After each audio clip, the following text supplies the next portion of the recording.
Bismillahirrahmanirrahim. Assalamualaikum warahmatullahi wabarakatuh. Alhamdulillahirabbil alamin wassalatu wassalamu ala sayyidina maulana Muhammadin wa ala alihi wa ashabihi ajma'in amma ba'd. Alhamdulillah teman-teman semua, di pertemuan kali ini kita berjumpa kembali. Insya Allah akan membahas bersama tentang bagaimana desain strategi pembelajaran. Untuk mempersingkat waktu, mari kita mulai belajar kita bersama di pertemuan kali ini dengan membaca basmalah. Bismillahirrahmanirrahim. Apa yang akan kita pelajari di pertemuan kali ini? Nah, akan kita pelajari bagaimana pertama tentang desain strategi pembelajaran. Di desain strategi pembelajaran ini pertama ada pembahasannya tentang bagaimana urgensi dari strategi pembelajaran ini. Yang kedua, tentang pengertiannya, kemudian komponennya apa saja, dan hakikat desain strategi pembelajaran itu seperti apa. Kemudian yang ketiga, kedudukan dari desain strategi pembelajaran ini. Dan yang keempat, tentang manfaat dan tujuan dari desain strategi pembelajaran. Dan yang terakhir ada macam-macam strategi pembelajaran yang bisa kita kemudian desain nanti. Yang sudah ada kemudian bisa kita kembangkan. Nah, pertama tentang urgensi dari desain strategi pembelajaran. Kenapa sih desain strategi pembelajaran ini sangat dibutuhkan gitu ya?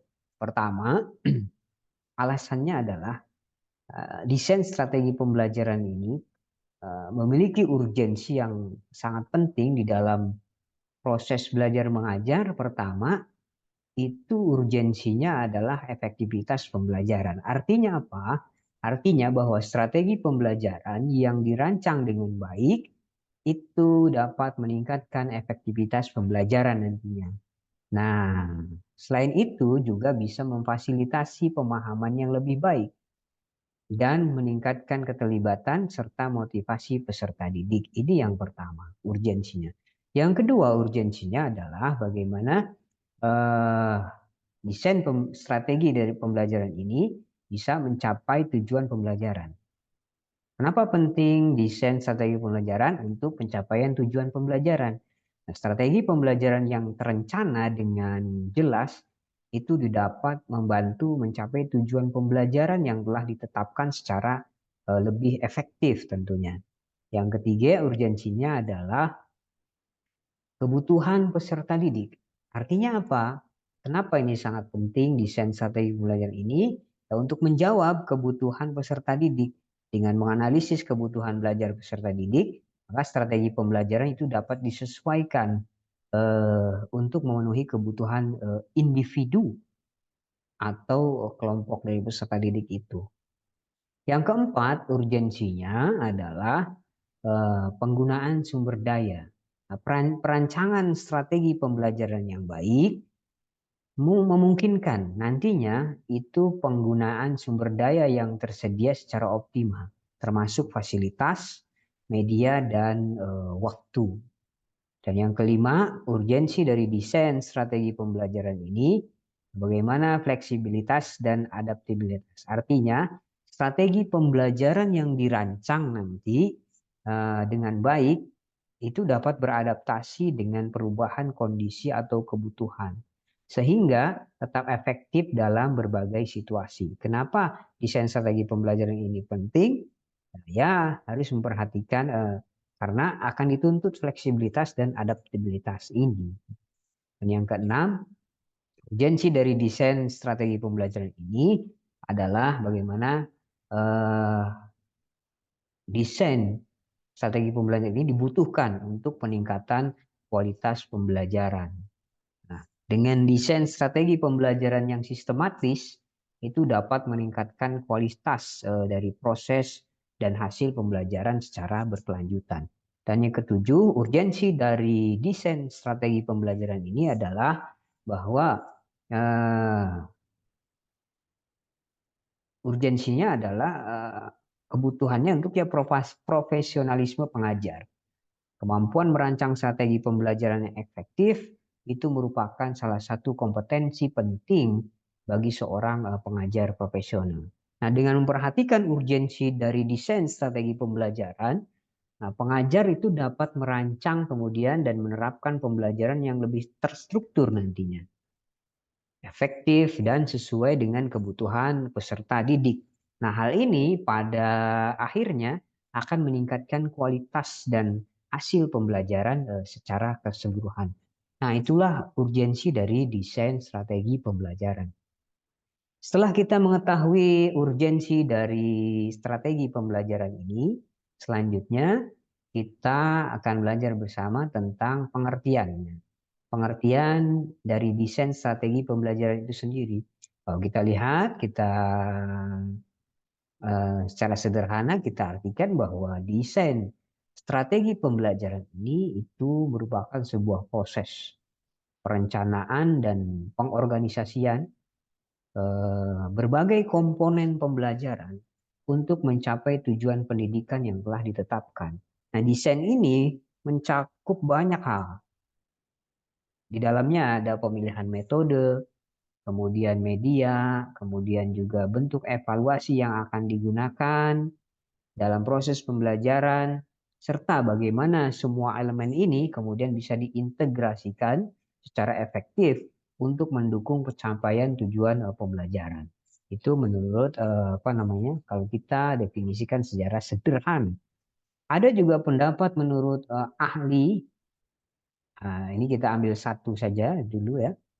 Menurut Regel, gitu ya, ia menyatakan, mendefinisikan desain strategi pembelajaran ini sebagai sebuah proses yang melibatkan analisis kebutuhan, kemudian perencanaan, pengembangan, implementasi, dan evaluasi untuk mencapai tujuan pembelajaran yang efektif. Nah, menurut Regel ini, desain ini itu bertujuan untuk menciptakan pengalaman belajar yang optimal bagi peserta didik. Nah, selain dari itu ada beberapa tokoh juga mengemukakan. Contohnya ada Dick, Carey dan Carey.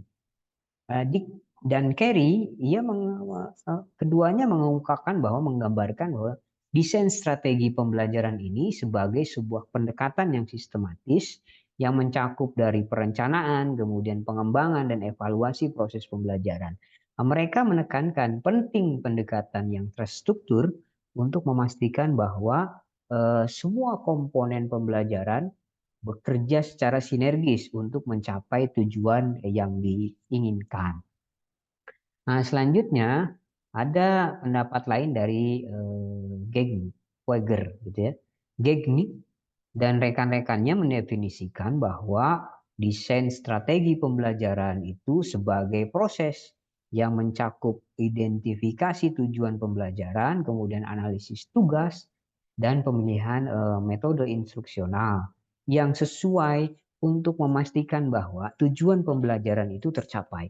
Mereka menekankan pentingnya mengikuti prinsip-prinsip desain instruksional untuk meningkatkan efektivitas dari pembelajaran itu.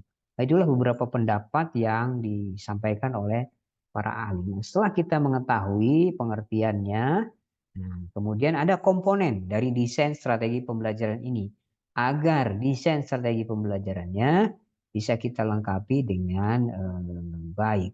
Ada komponen-komponen dari desain pembelajaran. Pertama, ada yang disebut dengan analisis kebutuhan. Jadi komponen yang pertama adalah analisis kebutuhan. Di dalam strategi pembelajaran, komponen pertamanya analisis kebutuhan. Artinya kita melibatkan identifikasi dari kebutuhan peserta didik dan tujuan pembelajaran yang ini dicapai. Kebutuhan peserta didik itu apa sih? Nah, kemudian tujuan yang ini dicapainya dari pembelajaran itu seperti apa? Itu yang pertama. Kita analisis dulu kebutuhan. Yang kedua, komponen dari desain strategi pembelajaran ini ada perencanaan. Nah, setelah kita menganalisis kebutuhan, kemudian menentukan struktur pembelajaran, metode yang akan digunakan, serta media yang akan mendukung proses pembelajaran ini. Yang ketiga, komponennya ada yang disebut dengan pengembangan. Setelah kita analisis kebutuhan, merencanakan, Kemudian komponen yang ketiga yaitu pengembangan, membuat materi pembelajaran, alat evaluasi, dan sumber daya lain yang diperlukan untuk mendukung pembelajaran itu sendiri. Setelah komponen yang ketiga di pengembangan, kemudian baru di komponen yang keempat ada komponen implementasi. Bagaimana melaksanakan rencana pembelajaran di kelas atau lingkungan belajar yang telah dirancang. Nah, selanjutnya yang kelima komponennya pasti tentu ada evaluasi. Evaluasi ini penting dilakukan untuk mengukur efektivitas pembelajaran dan memastikan bahwa tujuan pembelajaran itu telah tercapai. Nah, evaluasi ini dapat berupa evaluasi yang berbentuknya formatif atau selama proses pembelajaran ataupun evaluasi yang sifatnya sumatif setelah pembelajaran itu selesai dilaksanakan.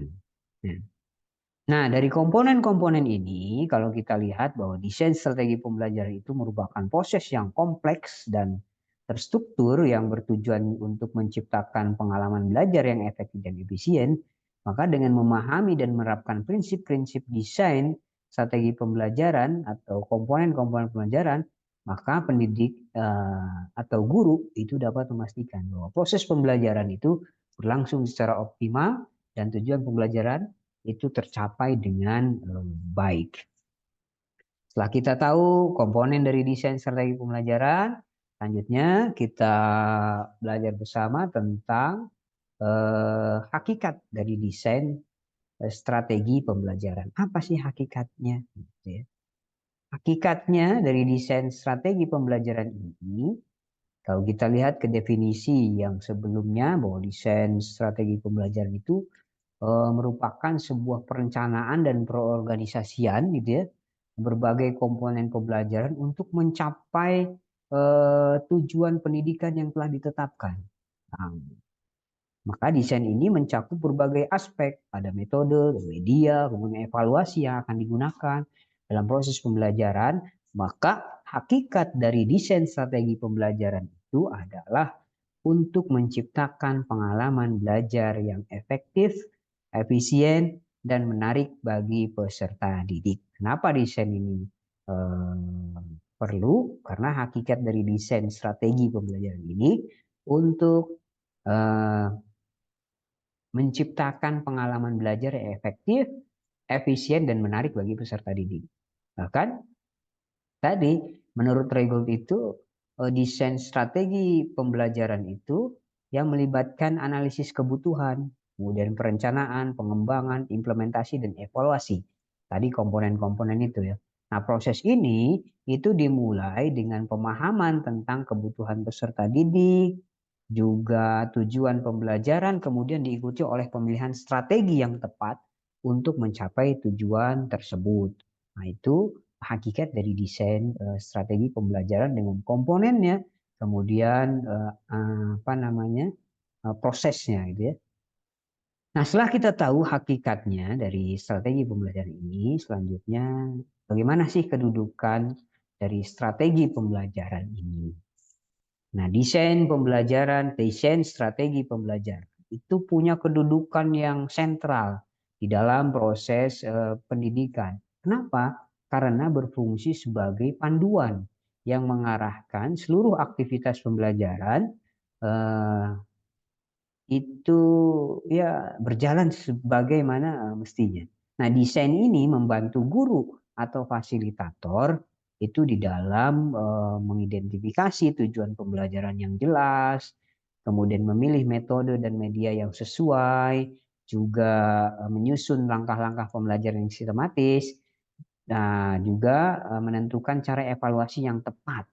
Jika kita menggunakan desain strategi di dalam pembelajaran, kita bisa menentukan cara evaluasi yang tepat itu untuk mengukur pencapai tujuan pembelajaran itu seperti apa. Nah, kedudukan desain strategi pembelajaran ini juga penting di dalam memastikan bahwa proses pembelajaran itu berlangsung secara terstruktur dan terarah. Sehingga nantinya peserta didik itu dapat mencapai kompetensi yang diharapkan. Harapan kompetensi dari peserta didik itu apa? Nah, itu kalau kita punya desain strategi pembelajarannya, maka peserta didik diharapkan dapat mencapai kompetensi yang diharapkan itu. Nah, ini bisa kita baca referensi lebih lanjut di bukunya Dick dan Carey di The Systematic Design of Instruction di tahun 2005. Ya. Nah, setelah kita tahu bagaimana kedudukan desain strategi pembelajaran, begitu pentingnya kedudukan desain sebuah strategi pembelajaran, sekarang kita pelajari bersama apa sih manfaatnya. Manfaat dan tujuan dari desain strategi pembelajaran ini. Nah, pertama manfaatnya kita lihat. Nah, dengan mendesain strategi pembelajaran, manfaatnya pertama itu kita akan mendapatkan efektivitas dari pembelajaran. Artinya, desain strategi pembelajaran ini membantu dalam mencapai tujuan pembelajaran dengan cara yang lebih efektif. Yang kedua manfaatnya adalah dengan desain strategi pembelajaran, kita bisa efisiensi waktu dan sumber daya. Kita bisa mengoptimalkan penggunaan waktu dan sumber daya dalam proses pembelajaran. Karena sudah didesain strateginya sedemikian rupa, sehingga sampai ke tingkat waktu dan sumber daya pun diperhatikan desainnya bagaimana strateginya gitu. Nah, selanjutnya yang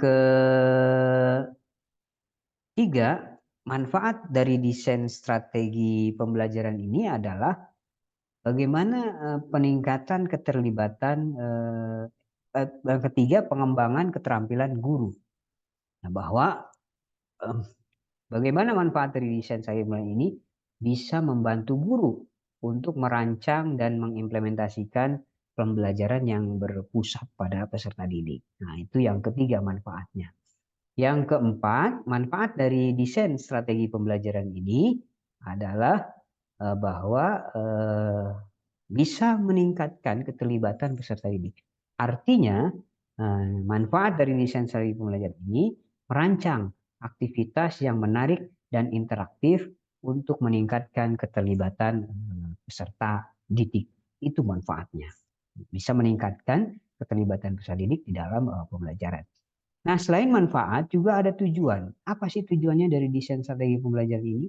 Pertama ya tujuannya untuk mencapai tujuan pendidikan itu sendiri, menjamin bahwa tujuan pendidikan yang telah ditetapkan itu dapat tercapai. Yang kedua, tujuan dari desain strategi pembelajaran ini itu bisa meningkatkan kualitas pembelajaran.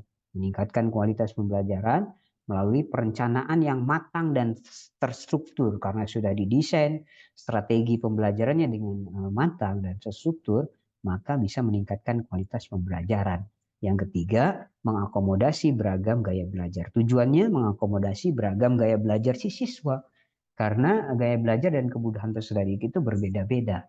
Dan yang keempat, ketika kita mendesain strategi pembelajaran, tujuannya adalah untuk mendorong pengembangan keterampilan kritis. Artinya apa? Mendorong pengembangan keterampilan berpikir kritis, kreatif, dan pemecahan masalah peserta didik. Nah, bisa dilatih untuk pengembangan keterampilan kritisnya. Nah, kita bisa baca lebih lanjut tentang manfaat dan tujuan dari desain strategi pembelajaran ini dalam bukunya Gagnet tentang Principle of Instructional Design, gitu ya. Nah, itu bisa kita pelajari lebih lanjut. Selanjutnya, setelah kita mengetahui manfaat dan tujuan dari desain pembelajaran, ada selanjutnya sekarang kita masuk ke strategi. Strategi pembelajaran itu apa sih? Nah, kalau tadi mendesain strategi pembelajarannya, sekarang strategi pembelajaran itu sendiri apa? Nah, strategi pembelajaran itu merupakan rencana atau pendekatan yang dirancang oleh pendidik untuk mencapai tujuan-tujuan pembelajaran tertentu. Nah, jadi strategi pembelajaran itu rencana atau pendekatan yang dirancang oleh pendidik untuk mencapai tujuan-tujuan pembelajaran tertentu. Nah, strategi ini mencakup ada di dalamnya metode, kemudian teknik, prosedur yang digunakan untuk membantu peserta didik memahami, menguasai, dan menerapkan materi pelajaran. Nah, ada beberapa elemen kunci sebetulnya di dalam strategi pembelajaran. Pertama, ada tujuan pembelajaran, bagaimana kita menentukan apa yang harus dicapai sih oleh peserta didik itu setelah proses pembelajaran selesai. Nah, tujuan ini bisa berkaitan dengan pengetahuan, keterampilan, ataupun sikap. Yang kedua, elemen kunci dari strategi pembelajaran itu metode pembelajaran. Berbagai cara atau pendekatan yang digunakan untuk menyampaikan materi pelajaran seperti ceramah, diskusi, kerja kelompok, proyek, atau pembelajaran berbasis masalah itu kan banyak. Nah, metodenya yang dipilih. Yang ketiga ada teknik pembelajarannya. Nah, langkah-langkah spesifik yang digunakan di dalam melaksanakan metode pembelajaran. Misalnya, teknik bertanya, ada teknik kemudian penggunaan alat bantu, visual atau teknik pembelajaran kolaboratif, itu teknik dari pembelajarannya. Yang keempat, elemen kunci dari strategi pembelajaran itu adalah media dan sumber belajar. Di sini berisikan alat, kemudian bahan, sumber daya yang digunakan untuk mendukung proses pembelajaran, termasuk di dalamnya ada buku, kemudian teks, video, atau alat peraga, atau perangkat lunak gitu ya. Nah, itu juga merupakan sebuah elemen penting sebagai media dan sumber belajar. Yang kelima, elemen pentingnya adalah evaluasi dan penilaian. Nah, di dalam strategi pembelajaran ini ada evaluasi dan penilaian. Artinya, dalam proses untuk mengukur sejauh mana tujuan pembelajaran itu telah tercapai. Nah, ini bisa melibatkan tes, kuis, bisa dengan proyek, bisa dengan presentasi, atau dengan penilaian diri. Nah, karena strategi pembelajaran yang efektif itu biasanya disesuaikan dengan karakter peserta didik, maka dalam konteks pembelajaran serta materi yang diajarkan itu harus menggunakan strategi. Nah, pendekatan yang berpusat pada peserta didik yang memperhatikan kebutuhan, minat, dan gaya belajar mereka itu cenderung lebih berhasil dalam meningkatkan hasil belajar. Jadi kalau strategi pembelajaran yang efektif itu biasanya disesuaikan dengan karakteristik peserta didik, juga dengan konteks pembelajaran serta materi yang diajarkan. Nah, pendekatannya yang berpusat pada peserta didik kalau mau berhasil gitu. Yang memperhatikan kebutuhan minatnya, gaya belajar mereka, cenderung lebih berhasil itu dalam meningkatkan hasil belajar nanti. Nah, setelah kita tahu pengertian dari strategi pembelajaran dan ada elemen kunci dari strategi pembelajaran, sekarang bagaimana sih, apa saja sih macam-macam dari strategi pembelajaran? Oh, ini banyak sekali strategi pembelajaran. Di sini ada 13 yang dihimpun, yang berhasil dihimpun. Pertama ada yang disebut dengan strategi pembelajaran apa pertama?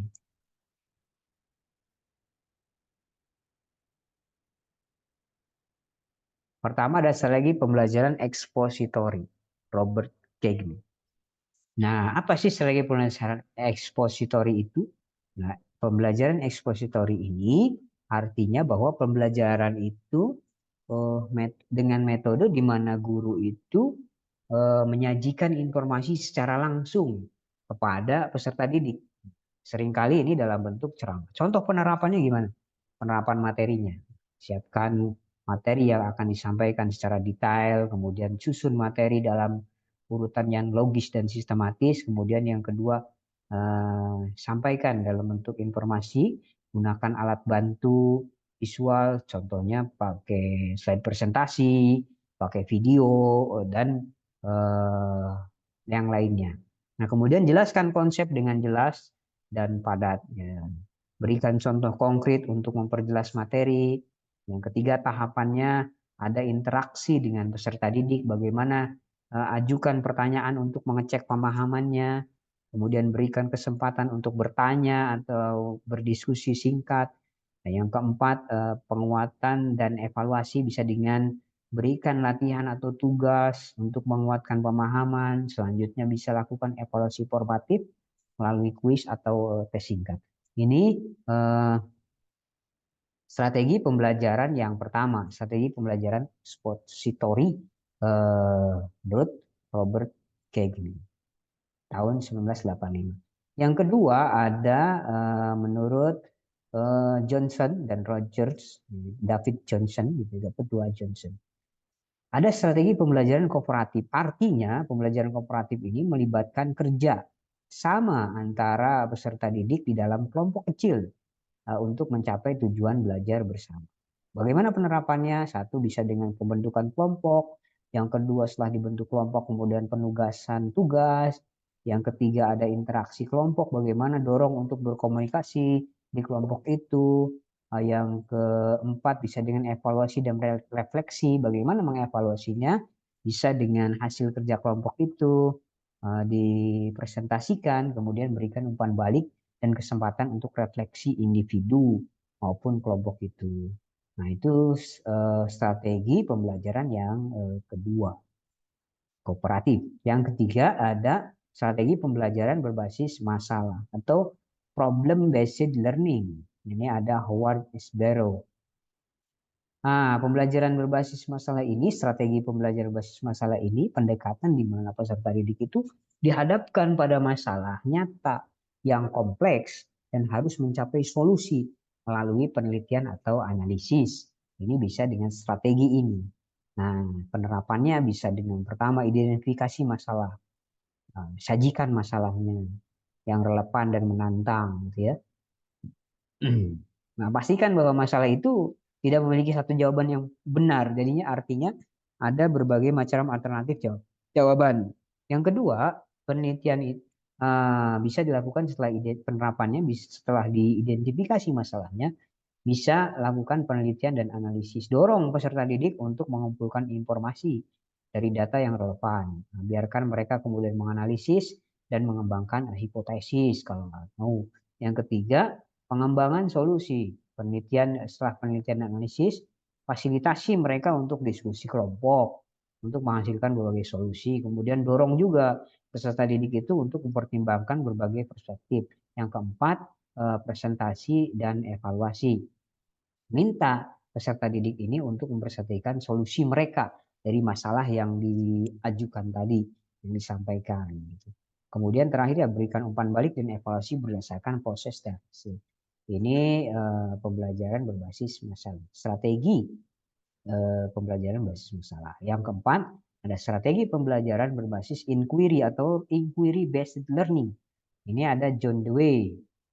Nah, John Dewey ini menjelaskan bahwa pembelajaran berbasis inquiry ini proses di mana peserta didik itu aktif mencari dan menemukan pengetahuan melalui bertanya, menyelidiki, dan mengeksplorasi. Bagaimana penerapannya? Bisa ada 3 fase. Fase pertama yaitu fase orientasi, mulailah dengan pertanyaan atau masalah yang memancing rasa ingin tahu. Kemudian yang kedua bisa dengan dorong peserta didik untuk mengajukan pertanyaan, bisa ya, fase orientasi ini. Yang kedua fase investigasi, biarkan peserta didik merencanakan dan melakukan penyelidikan. Kemudian sediakan sumber daya yang diperlukan untuk penelitiannya. Yang ketiga masuk ke fase penyimpulan, bantu peserta didik menganalisis dan menarik kesimpulan. Kemudian fasilitasi juga diskusi untuk membandingkan hasil dari temuan itu. Nah, yang keempat, ada fasenya setelah penyimpulan itu, fase diskusi dan refleksi. Fase diskusi dan refleksi ini, fasilitasi diskusi di mana peserta didik itu berbagi hasil dengan temannya. Nah, sekelas gitu ya, dorong refleksi individu tentang proses inquiry dan temuan yang diperoleh, berikan umpan balik yang konstruktif untuk memperbaiki keterampilan inquiry di masa depan. Itu yang keempat. Itulah strategi pembelajaran yang keempat, inquiry based learning, nah John Dewey. Nah, yang kelima ada strategi pembelajaran berbasis project atau project based learning. Nah, ini tokohnya adalah John Thomas. Nah, di pembelajaran berbasis proyek ini melibatkan peserta didik di dalam proyek jangka panjang yang memerlukan perencanaan, kemudian penelitian, dan penyelesaian masalah. Nah, proyek ini biasanya berakhir dengan sebuah produk atau presentasi yang menunjukkan apa yang mereka telah pelajari. Menghasilkan sebuah produk ya atau presentasi yang menunjukkan apa yang telah mereka pelajari itu. Penerapannya bagaimana? Bisa satu dengan inisiasi proyek apa yang mau dihasilkan.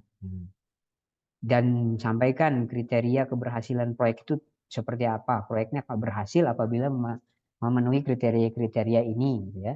Nah, yang kedua perencanaan penelitian, kemudian pengembangan produk, yang keempat presentasi dan evaluasi. Nah, di pengembangan produk ini, dorong peserta didik untuk mengembangkan produk atau solusi berdasarkan penelitian mereka. Di problem based project. Yang keenam ada strategi pembelajaran langsung atau direct instruction. Ada tokohnya adalah Siegfried Engelmann. Nah, pembelajaran langsung ini, strategi pembelajaran langsung ini, strategi yang sangat terstruktur, di mana guru memberikan instruksi secara eksplisit dan langsung mengenai apa yang harus dipelajari peserta didik dan bagaimana cara melakukannya. Bagaimana penerapannya? Nah, desain instruksi, rancang pelajaran dengan tujuan yang jelas dan spesifik.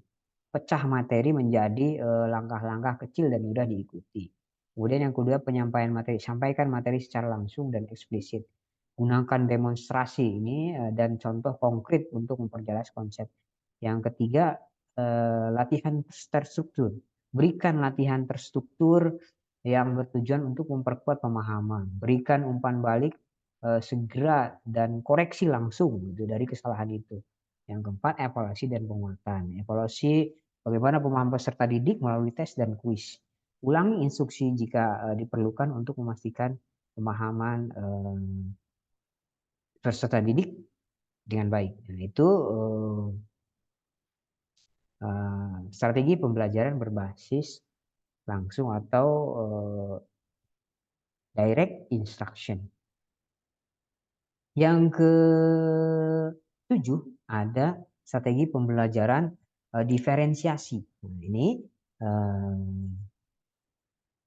ada Carol and Tomlinson tokohnya.